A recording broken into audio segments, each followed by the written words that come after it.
Hello everyone, it's Olga, and today I'm going to be sharing a very easy and delicious recipe, my cheese stuffed mashed potato cakes. And this is also a really great tip on how you can bring life back to leftover mashed potatoes. So let's get started.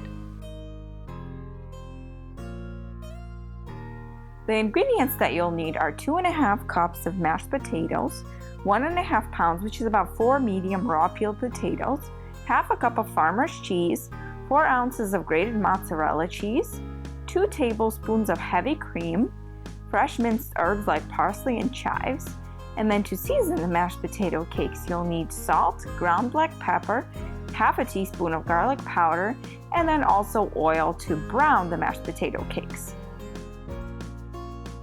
First of all, we're going to measure out the mashed potatoes. From that point on, we're going to move on to the raw potatoes that we're going to grate on the large holes of a box grater.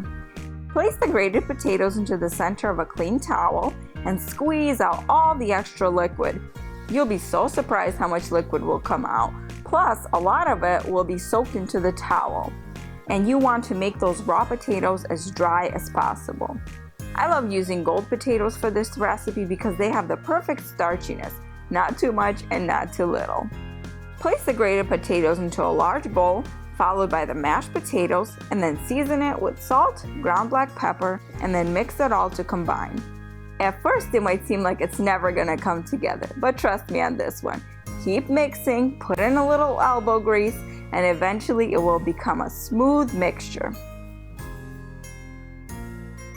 For the cheese filling, we're going to mix the half a cup of the farmer's cheese in a medium bowl with the 4 ounces of the grated mozzarella cheese. Add the garlic powder and the fresh minced herbs. And I love the combination of fresh parsley and chives.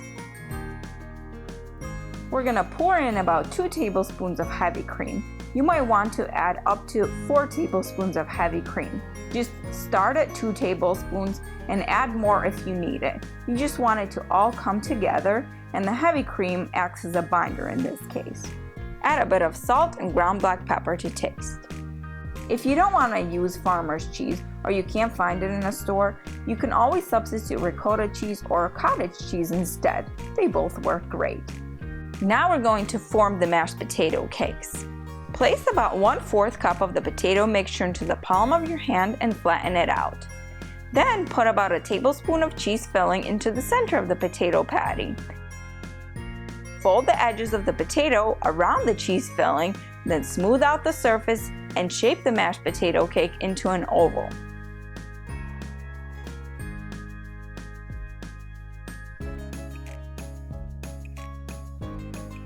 When you're folding the edges of the potato cake over the filling and there isn't enough to completely cover the cheese filling, just add a bit more potato mixture to the top.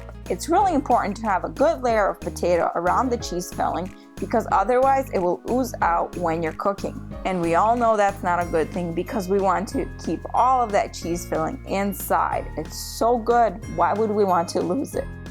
I like to have a dinner plate at my side so that once I finish shaping the mashed potato cakes, I can just put them on the dinner plate.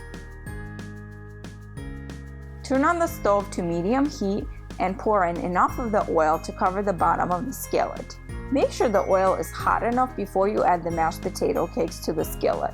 And this is something that I do with any kind of food that I'm cooking in a skillet, because if the oil is too cold, then it's going to soak into the food and make it taste really greasy. Cook the potato cakes in the skillet uncovered for about 5 to 7 minutes until they're golden brown, then flip them over and cook them for another 5 to 7 minutes on the second side.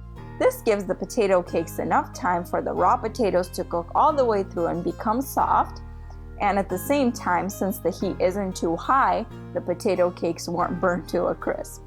After trying these cheese-stuffed mashed potato cakes, anytime you make mashed potatoes, you're gonna have to make extra ones just to make this recipe. It's so good and doesn't taste like leftovers at all.